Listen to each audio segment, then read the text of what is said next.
Ada angka yang mengganggu sepanjang musim lalu. Dia mencetak 6 gol dari 10 pertandingan untuk timnas Indonesia. Rata-rata 0,6 gol per laga, lebih baik dari kebanyakan striker Eredivisie. Kemudian 1 gol dari 32 penampilan untuk Oxford United. Hanya 1 kali menjadi starter. 2 situasi dan kondisi yang berbeda. 2 versi Ole Romeni yang tak sama. Dan 1 pertanyaan yang tidak pernah benar-benar terjawab. Pemain mana yang sesungguhnya adalah Ole Romeni? Per awal Juli 2026, Fortuna Sittard di Eredivisie Belanda sudah tahu jawabannya. Dan mereka bertaruh bahwa jawabannya ada di angka 6 gol, bukan 1.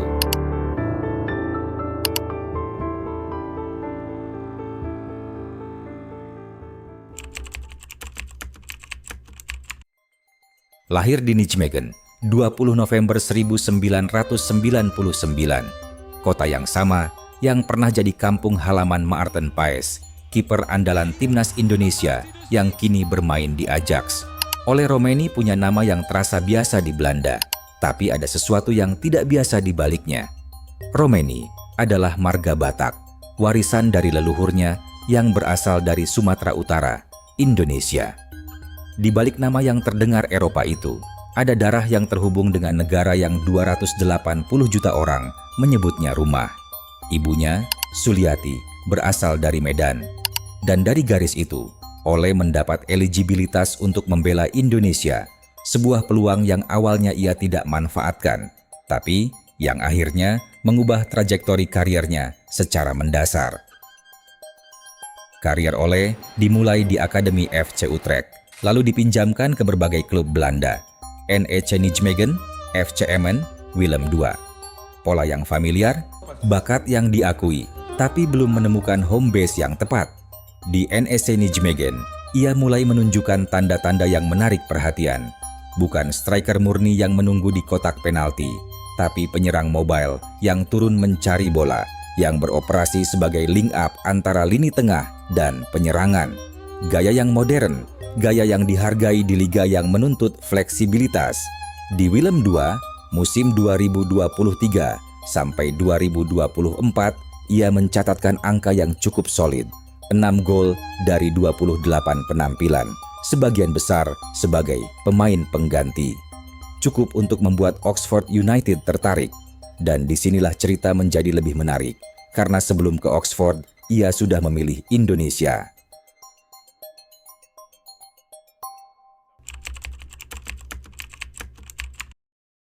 Agustus 2024, Ole Romeni resmi menjadi warga negara Indonesia. Proses naturalisasinya tidak semudah yang terbayang. Ia perlu membuktikan genealogi, melewati proses administrasi panjang, dan menghadapi tekanan dari berbagai arah tentang apakah keputusan ini tepat untuk kariernya.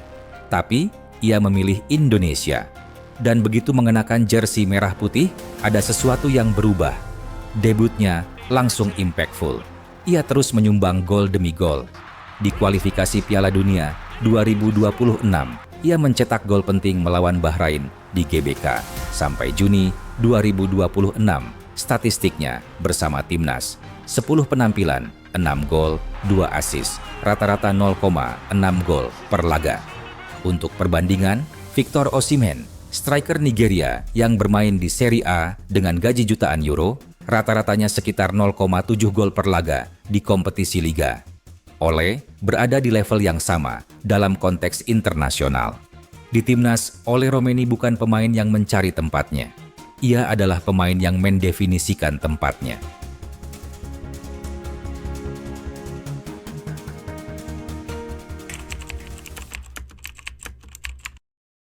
Januari 2025, Oxford United mendatangkan Ole Romeni dari FC Utrecht.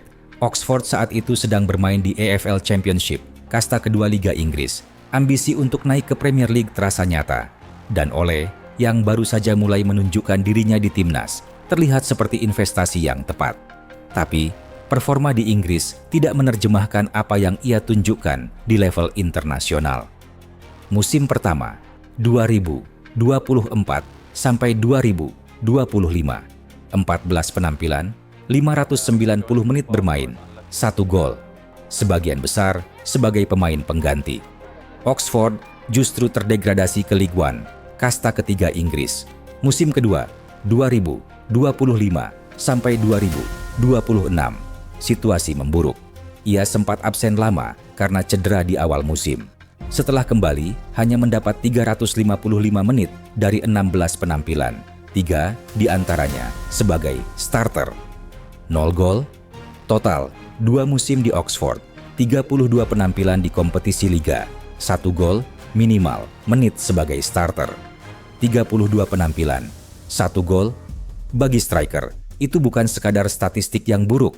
Itu adalah cerita tentang pemain yang tidak pernah diberikan kepercayaan yang cukup untuk membuktikan dirinya. Tapi angka yang buruk bukan hanya tentang kualitas pemain. Sekurang-kurangnya ada 3 alasan kenapa Ole tidak begitu berhasil di Oxford. Pertama, Oxford mengalami musim yang kacau, terdegradasi, dan dalam kondisi ketidakstabilan tim yang tinggi. Striker yang baik pun akan kesulitan dalam sistem yang tidak stabil. Kedua, Ole adalah tipe striker yang butuh kepercayaan dan waktu bermain konsisten untuk menemukan ritme. Ia bukan tipikal super sub yang efektif dalam 20 menit. Ia adalah pemain yang membutuhkan 90 menit untuk membangun koneksi dengan rekan setimnya. Ketiga, cedera. Absen panjang di awal musim 2025 sampai 2026 merusak momentum dan kepercayaan pelatih yang mungkin baru saja mulai memberinya kesempatan. Apa yang terjadi di Oxford bukan bukti bahwa Ole tidak bisa bermain di level tinggi. Ini adalah bukti bahwa tidak semua pemain cocok di semua konteks, dan Eredivisie yang sudah ia kenali dari dalam mungkin adalah tempat yang jauh lebih tepat.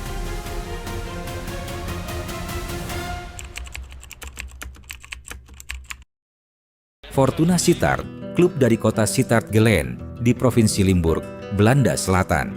Bukan klub yang nama besar bagi penggemar Eropa, tapi bagi sejarah Indonesia, klub ini punya koneksi yang jauh lebih dalam dari yang disadari banyak orang. Mulai dari yang paling jauh, musim 1954 sampai 1955, Arnold van der Veen, pemain naturalisasi pertama timnas Indonesia, pernah bermain untuk Fortuna yang kala itu masih bernama Fortuna 54. Lompat ke 2025 sampai 2026. Justin Hubner, bek andalan timnas Indonesia, bergabung dari Fortuna Sittard dan menjalani musim yang produktif di sana. Dan sekarang, jika transfer Ole Romeney terwujud, ia akan menambah catatan sebagai pemain berdarah Indonesia dalam sejarah Fortuna Sittard. Kebetulan yang tidak bisa disebut kebetulan biasa. Fortuna Sittard bukan hanya klub Belanda yang merekrut pemain Indonesia. Mereka seperti memiliki kenangan tentang bagaimana pemain berdarah Indonesia bekerja dalam sistem mereka. Untuk memahami peluang Ole di Fortuna, kita perlu melihat apa yang sudah terjadi dengan Justin Hubner di klub yang sama. Hubner datang dari Wolverhampton Wanderers di Premier League dengan harapan mendapat menit bermain lebih banyak setelah kesulitan menembus tim utama Wolves. Di Fortuna, ia menemukan kepercayaan itu. Musim 2025 sampai 2026, Hubner bermain reguler di Eredivisie. Kontribusinya diakui. Dan yang paling penting, ketajaman dan kepercayaan dirinya sebagai bek terbawa ke timnas, di mana ia mencetak gol pembuka melawan Oman di FIFA Matchday Juni 2026 dengan sundulan maut, meski kemudian ia juga memberikan penalti. Fortuna Sittard terbukti bisa memberikan platform yang tepat untuk pemain timnas Indonesia yang sedang mencari ritme bermain, dan ini sudah terbukti 1 musim penuh. Ole Romeney masuk ke sebuah tim yang sudah tahu cara mengelola pemain Indonesia, yang sudah punya sistem yang cocok untuk profil seperti ini. Itu bukan keunggulan kecil.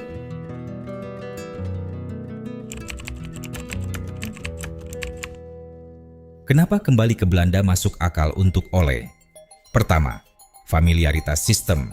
Eredivisie adalah liga yang sudah ia jalani bertahun-tahun.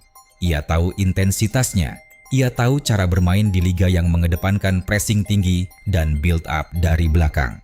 tidak perlu waktu lama untuk beradaptasi. Kedua, level kompetisi yang pas untuk momen ini.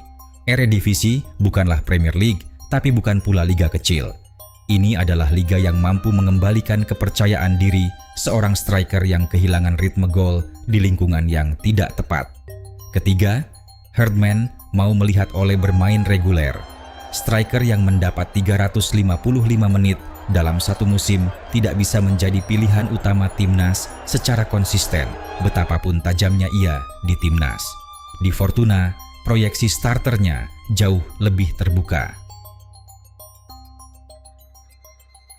Ole perlu membuktikan bahwa 1 gol dari 32 penampilan di Inggris bukan sekadar masalah konteks, bahwa ketika diberikan kepercayaan penuh sebagai starter, ia bisa menerjemahkan naluri golnya di timnas ke konteks klub. Statistik timnas yang impresif, 6 gol dari 10 laga, juga perlu dikontekstualisasikan. Lawan-lawan di FIFA Matchday tidak selalu tim sekuat lawan-lawan di Eredivisie. Mencetak gol melawan Saint Kitts and Nevis atau Mozambik tidak setara dengan mencetak gol melawan Ajax atau PSV. Dan ada juga kekhawatiran tentang ritme. Ole sudah hampir 2 musim tidak bermain sebagai starter reguler. Mengembalikan kepercayaan diri dan sharpness di depan gawang setelah sekian lama jarang bermain butuh waktu dan proses yang tidak instan. Jika Ole bisa mencetak 8 sampai 10 gol di Eredivisie musim ini, Fortuna Sittard akan menjadi cerita kebangkitan terbaik dalam karier seorang penyerang timnas Indonesia. Jika tidak, pertanyaan tentang siapa Ole Roemeny yang sesungguhnya akan terus menggantung. Ole Roemeny, penyerang muda dari Nijmegen dengan darah Medan yang mengalir di pembuluh darahnya, yang di timnas bermain seperti sudah mengenal rekan-rekannya seumur hidup, seperti setiap gerakan tanpa bola sudah dilatih ribuan kali, yang mencetak gol-gol penting di momen yang tidak ada ruang untuk ragu. Fortuna Sittard adalah kesempatan ketiganya di Eredivisie, liga yang sudah ia kenali, dengan rekan setim timnas di sampingnya, dan dengan pelatih yang tertarik justru karena melihat apa yang ia lakukan bersama Garuda. Dan jika itu berhasil, jika Ole Roemeny menemukan dirinya di Fortuna, menemukan konsistensi gol yang sudah ia tunjukkan di timnas, maka ia tidak hanya menguntungkan Fortuna, ia menguntungkan Garuda. Ia mungkin akan terus menjadi penyerang utama Indonesia di Piala Asia Januari 2027 dan kualifikasi Piala Dunia berikutnya.